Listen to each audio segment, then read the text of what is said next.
राम सभी को वफादारी के नाम पर आज के समय में अगर कोई उदाहरण दिया जाता है तो वो दिया जाता है एक कुत्ते का। लेकिन क्या आपको पता है कि कलयुग के इस दौर के अंदर हर कुत्ता वफादार नहीं होता। आज की यह कहानी एक ऐसे ही कुत्ते की है जो अपने घर में खा पी कर पलता है, लेकिन फिर वो अपना घर छोड़ देता है और पहुंच जाता है हजारों किलोमीटर दूर दूसरे देश के अंदर। अब कुत्ता तो कुत्ता है, जहाँ के खाएगा वहीं के गाएगा। मालिक बदल लिया, धर्म भी बदल लिया, तो साधारण सी बात है कि जिसके घर पहले खाया करता था उसके ऊपर ही भौंकेगा। अपनी विदेशी बार डांसर राजमाता और दारू का धंधा करने वाले बाप के इशारे पर नाचने वाला यह कुत्ता भूल जाता है कि तू अपने देश और अपने धर्म के विरुद्ध हो चुका है। वो ये भूल जाता है कि फेंके हुए टुकड़े खाकर तू अपने उन भाइयों के विरुद्ध हो चुका है जो तेरे अपने सगे हैं। खैर छोड़िए, बात करते हैं मेन मुद्दे की। आज की ये वीडियो जाने माने यूट्यूबर ध्रुव राठी के ऊपर है। सुना है काफी ज्यादा ज्ञान है इनमें। सुना है देश के अंदर हो रही घटनाओं के ऊपर काफी विचार विमर्श करके वीडियो बनाता है। अब देखो, किसी एक खास समुदाय को खुश करने के लिए विचार विमर्श तो करना पड़ेगा। ये बात तो ध्रुव राठी के बारे में माननी पड़ेगी कि वो ऐसा कोई मौका नहीं छोड़ता जहां पर चौका मारना हो। लेकिन वो अलग बात है कि चौका लगता नहीं। ये अपने कुछ वीडियो के अंदर वो बात कर देता है कि ए तीर क्यों उड़ रहा है आसमान में, आ घुस जा मेरी चलो आगे बढ़ते हैं। ये बंदा रहता है जर्मनी के अंदर, यानी अपना देश छोड़कर विदेश में रहता है, और इसने वहीं पर शादी किया है और इसके अभी एक बच्चा भी हुआ है। वैसे ये बात थोड़ी पर्सनल हो जाएगी, लेकिन मेरे को फर्क नहीं पड़ता, मैं बोल ही देता हूँ। ध्रुव राठी ने एक समय पर बयान दिया था कि सरकार कहती है कि हम अगले साल तक एयरपोर्ट और हाईवेज को डबल कर देंगे। तो क्या हमारे देश के अंदर इतने हाईवेज और एयरपोर्ट की जरूरत है? तो यही अभी सेम बात मैं ध्रुव राठी से भी कहना चाहता हूँ कि जब हमारे देश के अंदर इतने सारी जनसंख्या थी, इतने सारे बच्चे थे, तो क्या हमारे को सच में एक और नए बच्चे की जरूरत थी? चलो हम इसके परिवार के ऊपर डिस्कस नहीं करने वाले, हम सिर्फ बात करेंगे इसकी उस वीडियो की जिसके अंदर इसने लॉरेंस बिश्नोई के ऊपर बोला है। ध्रुव राठी ने एक वीडियो बनाई जिसमें उसने बिश्नोई कम्युनिटी के बारे में जिक्र किया और लोगों को बताया। काफी अच्छी जानकारी दी अनिल बिश्नोई के बारे में। जी हाँ, अनिल बिश्नोई के बारे में। मैं बात लॉरेंस बिश्नोई की नहीं, अनिल बिश्नोई की कर रहा हूँ। तो ध्रुव राठी ने अनिल बिश्नोई के बारे में काफी ज्यादा अच्छी जानकारी लोगों को दी।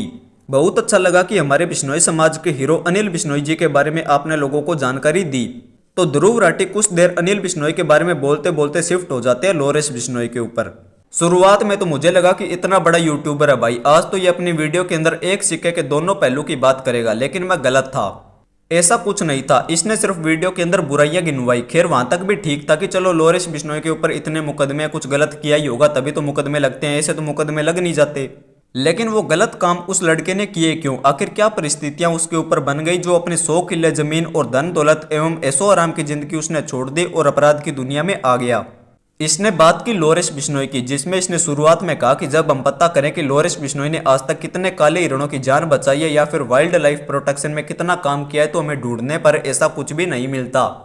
इसने आगे कहा कि लॉरेंस बिश्नोई एक गुंडा है जिसके ऊपर 84 मुकदमे दर्ज है। चलो ठीक है, मान लेते हैं कि लॉरेंस बिश्नोई ने आज तक एक भी काले हिरण की जान नहीं बचाई, ऐसा हम सिर्फ मान के चलते हैं। लेकिन दोस्तों, इस ध्रुव राठी ने अपनी वीडियो के अंदर अपनी 2 उंगलियां टेढ़ी करके ये तो बोल दिया कि लॉरेंस बिश्नोई ने आज तक किसी काले हिरण की जान नहीं बचाई।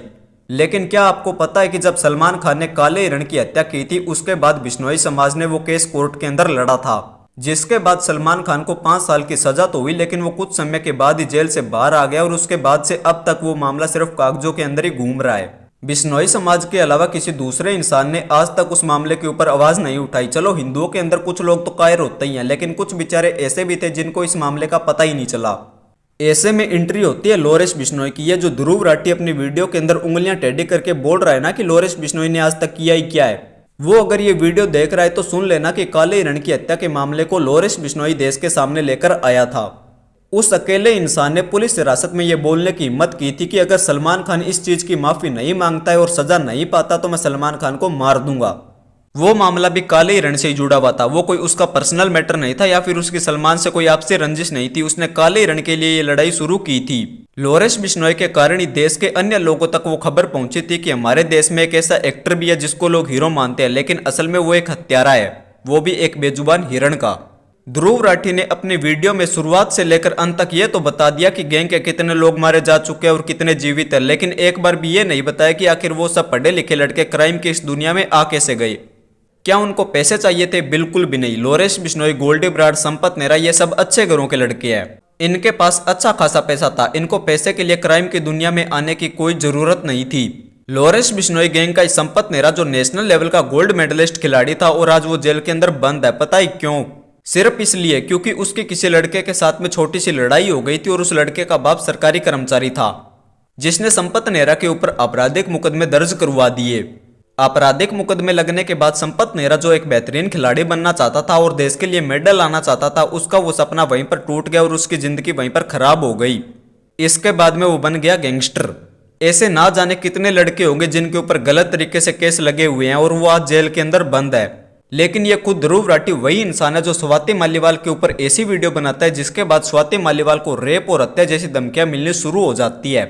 सोचो, एक यूट्यूबर जिसका काम लोगों को अच्छी जानकारी देना होता है, लेकिन उसकी वीडियो देखकर उसके समर्थक एक लड़की को रेप और मर्डर की धमकियां देने लग जाए तो वो यूट्यूबर कैसा होगा। लॉरेंस बिश्नोई के बारे में इसने बोला कि लॉरेंस बिश्नोई की तुलना भगत सिंह से की जा रही है। क्या लॉरेंस बिश्नोई ने कभी किसानों के बारे में बोला या फिर सांप्रदायिक दंगों के बारे में बोला है? अच्छा, सांप्रदायिक दंगे कर कौन रहा है देश में? वही लोग कर रहे हैं जिसको तूने आजकल बाप बना के रखा है। उनके अलावा तो मैंने किसी सनातनी को तो देखा नहीं कि उसने पत्थरबाजी कर दी हो या फिर किसी यात्रा के ऊपर आपत्ति जताई हो। पत्थरबाजी में और सांप्रदायिक दंगों में तो एक ही समुदाय एक्सपर्ट है जिसका तू पुत्र है, पर एक पुत्र अपने बाप के बारे में कैसे बोल सकता है? तूने यह तो कह दिया कि लॉरेंस बिश्नोई ने क्या किया है, तो सुन, लॉरेंस बिश्नोई के 2 इंटरव्यू कुछ समय पहले एबीपी न्यूज के ऊपर अपलोड हुए थे, जिसको बाद में कोर्ट ने हटवा दिया था। उन इंटरव्यू के अंदर लॉरेंस बिश्नोई ने साफ साफ देश के लिए खालिस्तान पर और पाकिस्तान पर दोनों के विरुद्ध एकदम निडर होकर ऑन कैमरा ये बात बोली थी कि देश को अलग करना तो दूर 1 इंच भी खिसका के दिखा दे। लॉरेंस बिश्नोई तो जेल के अंदर होते हुए भी हिम्मत दिखा गया। तू तो जेल के बाहर है, तूने आज तक क्या कर दिया? तूने कितना कि देश और धर्म के लिए बोल दिया? मैंने तो आज तक तेरी ऐसी कोई वीडियो देखी नहीं जिसमें तू ऑन कैमरा ये कह रहा हो कि दम है तो देश को अलग करके दिखाई, फिर बताते हैं हम। हाँ, तेरी वो वीडियो मैंने जरूर देखी थी जिसमें तू रामायण और महाभारत को काल्पनिक बता रहा था। शर्म आनी चाहिए तुझ जैसे इंसान को जो अपने धर्म के विरुद्ध हो। लॉरेंस बिश्नोई ने अपने इंटरव्यू के अंदर यह साफ साफ बोला था कि मैं सिर्फ एक छात्र नेता था। इस मामले की जांच करवाई जाए कि आखिर मैं छात्र नेता से गैंगस्टर कैसे बन गया। जब मैं छात्र नेता था तो मेरे को जेल के अंदर डाल दिया गया। उस समय जेल के अंदर दूसरे गुंडों ने मेरे को झुकाने की कोशिश की, लेकिन मैं झुका नहीं। जेल में रहते ही मेरे ऊपर आपराधिक मुकदमे दर्ज कर दिए गए। लॉरेंस बिश्नोई ने अपने इंटरव्यू के अंदर बोला था कि मेरे कारण मेरे भाई अनमोल बिश्नोई को भी जेल के अंदर डाल दिया गया। उसकी उम्र सिर्फ 18 साल थी। उसका दोष बस इतना था कि वो मेरा छोटा भाई था। अब बात इस ध्रुव राठी की, इसने एक बार भी ऐसा नहीं बोला कि आखिर सलमान खान जेल से बाहर क्यों घूम रहा है जब उसको सजा सुनाई गई है। इसको दिक्कत सिर्फ लॉरेंस बिश्नोई के मामलों से है जो ऑलरेडी जेल के अंदर बंद है। सलमान खान हिरण को मारकर भी बाहर घूम रहा है, उसके ऊपर तो नहीं बोला, वो तेरे को नहीं दिखता। उसने जब फुटपाथ के ऊपर सो रहे गरीब लोगों के ऊपर गाड़ी चढ़ा दी और वो मर गई तो उसके ऊपर भी नहीं बोला, वो भी नहीं दिखा तेरे को। चलो, हम एक समय के लिए ये मान भी लेते हैं कि लॉरेंस बिश्नोई एक गुंडा बदमाश है और उसने लोगों को मारा है, लेकिन जिन जिनको उसने मारा है क्या वो कोई साधु संत महात्मा थे? बिल्कुल भी नहीं थे, वो भी गुंडे बदमाश ही थे। सलमान खान जिसकी फोटो दाऊद के साथ गूगल पर पड़ी हुई है, तूने उसके ऊपर एक शब्द भी नहीं बोला कि दाऊद जो एक आतंकवादी है जिसने मुंबई के अंदर हमले करवाए, ना जाने कितने हिंदू मारे गए, उसके ऊपर तू एक शब्द भी नहीं बोला। ये बता कि लॉरेंस बिश्नोई ने आज तक देश के अंदर कितने हमले करवाए हैं जिसके अंदर बेकसूर मारे गए हो या फिर बच्चे मारे गए हो।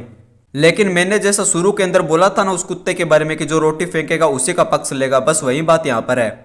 इसको दिक्कत ये नहीं कि लॉरेंस गैंगस्टर है, इसको दिक्कत ये है कि हिंदुओं ने लॉरेंस का समर्थन करना शुरू कर दिया है। ये जो खान गैंग बॉलीवुड के अंदर अपना धंधा चलाती थी और हिंदू देवी देवताओं का अपमान करती थी, वो अब बंद हो चुका है। सिर्फ लॉरेंस बिश्नोई के कारण किसी की हिम्मत नहीं है कि ऐसी फिल्म बना दे, और अगर कोई बना देगा तो फिर उसके साथ क्या होगा वो हम सभी जानते हैं। आपका इस वीडियो के ऊपर क्या कहना है कमेंट करके जरूर बताना। आज की इस वीडियो के अंदर बस इतना ही, मिलते हैं एक और नई वीडियो के साथ। जय बजरंगबली, जय श्री राम, धन्यवाद।